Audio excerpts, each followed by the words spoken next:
Olá, queridos estudantes do Momentos Online, professor Sandro Massarani, e vamos nesta aula fazer alguns exercícios sobre o regime militar. Vamos lá, questão do Enem, texto 1. O presidente do jornal de maior circulação do país destacava também os avanços econômicos obtidos naqueles 20 anos, mas, ao justificar sua adesão aos militares em 1964, deixava claro sua crença de que a intervenção fora imprescindível para a manutenção da democracia. Texto 2. Nada pode ser colocado em compensação à perda das liberdades individuais. Não existe nada de bom quando se aceita uma solução autoritária. Então, o texto 1 está defendendo a intervenção militar como uma forma de manter a democracia, que é inclusive a visão que o Exército vai defender no início do regime militar. Ficariam 2, 3 anos ali e depois abririam para eleições. Não foi o que aconteceu.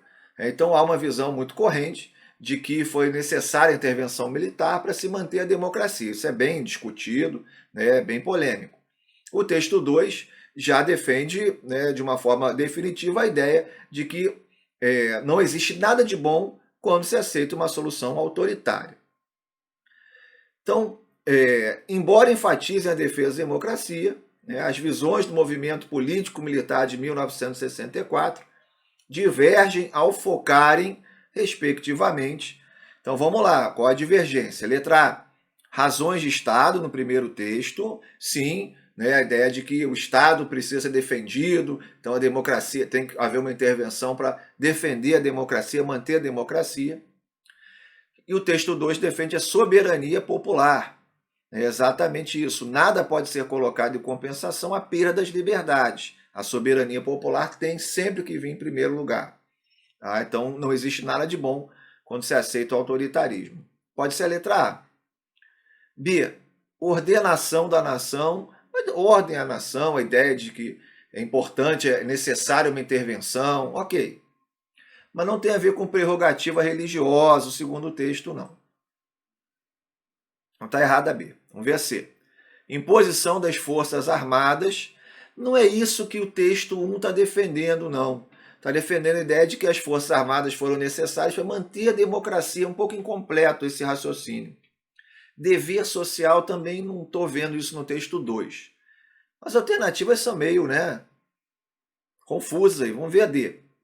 Normatização do poder judiciário. Não, a crítica aqui é a ideia ao poder executivo, ao presidente, que foi o argumento da intervenção militar contra o João Goulart. Não tem a ver com o poder judiciário.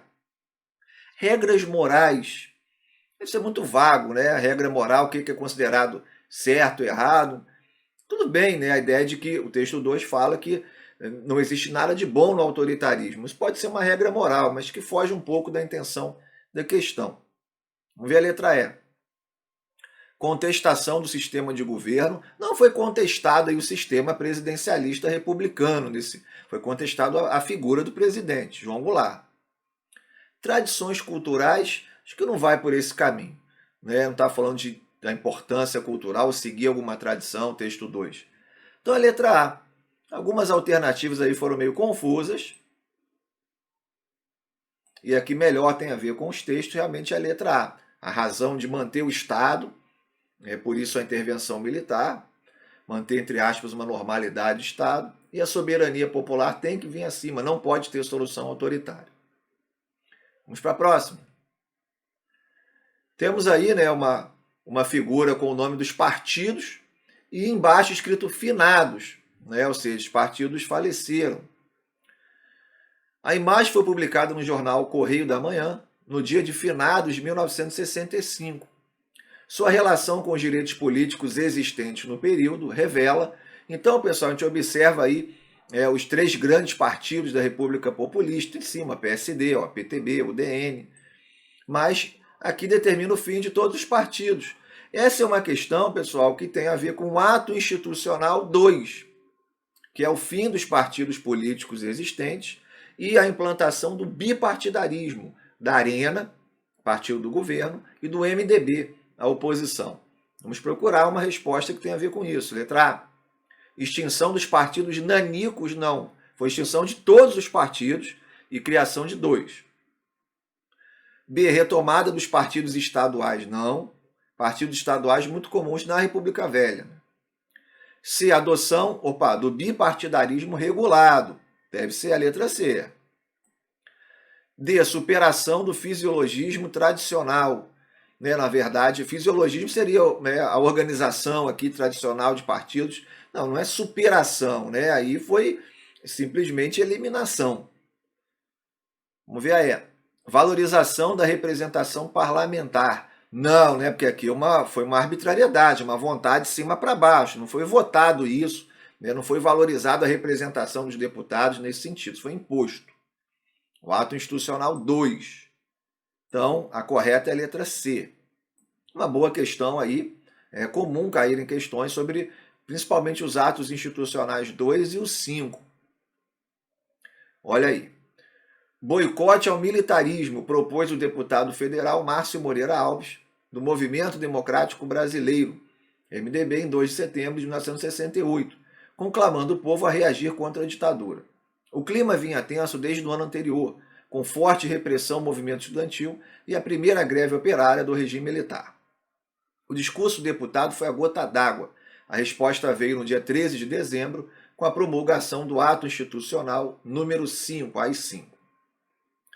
Vamos aí para a pergunta. Considerando o contexto histórico e político descrito acima, o AI-5 significou... Bom, o AI-5 é o golpe dentro do golpe, a radicalização do regime militar, possibilidade de fechamento do Congresso a qualquer momento, fim do habeas corpus para crimes políticos, isso é muito pesado, livre cassação de direitos políticos, fim de estabilidade de funcionário público.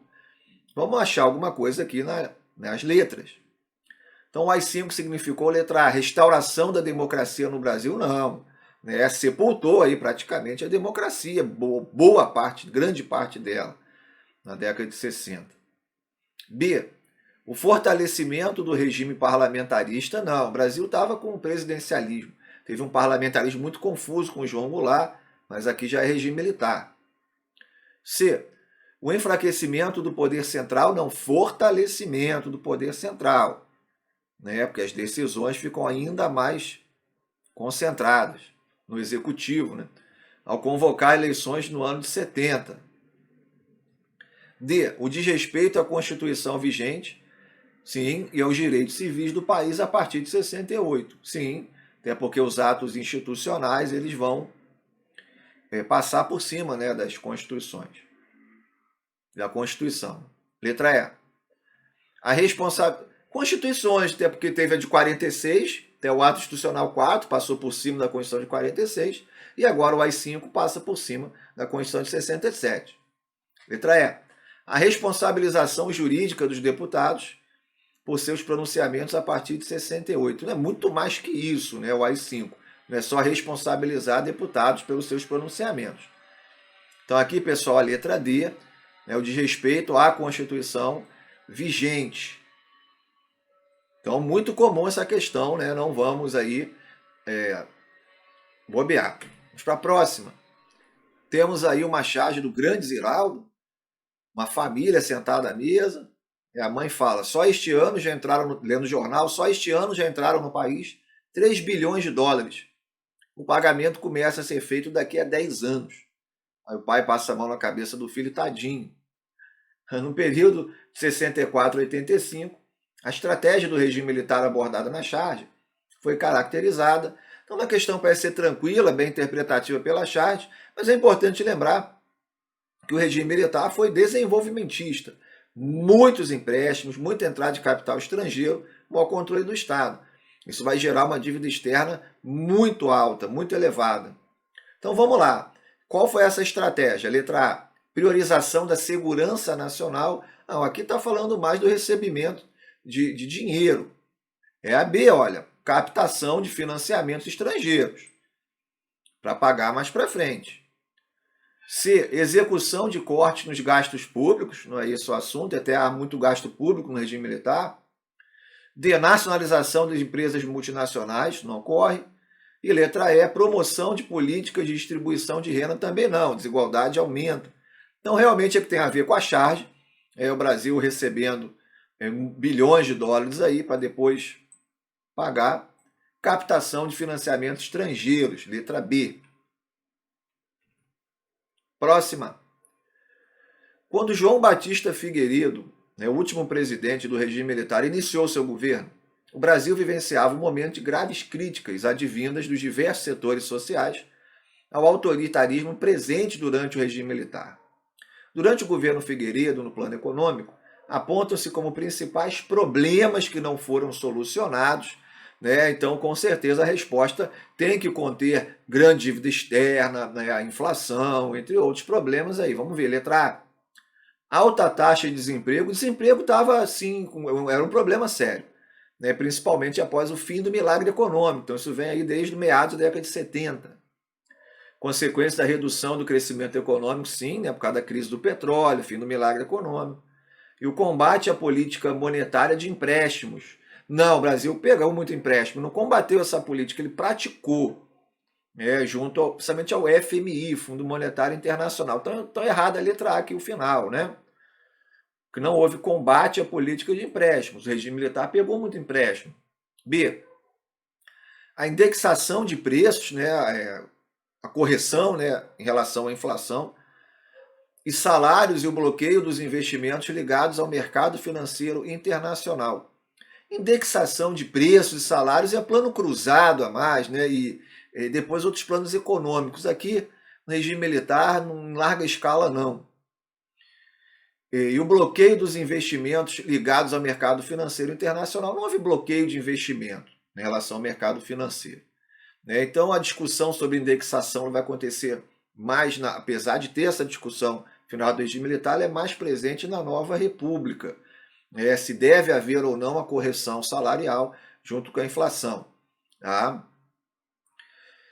O plano real, por exemplo, vai eliminar a indexação. O plano cruzado ele vai estabelecer indexação apenas se a inflação ultrapassar 20%, por aí vai. Mas aqui o erro grave é o final, bloqueio dos investimentos ligados ao mercado financeiro. Não houve esse bloqueio. Vamos ver a C.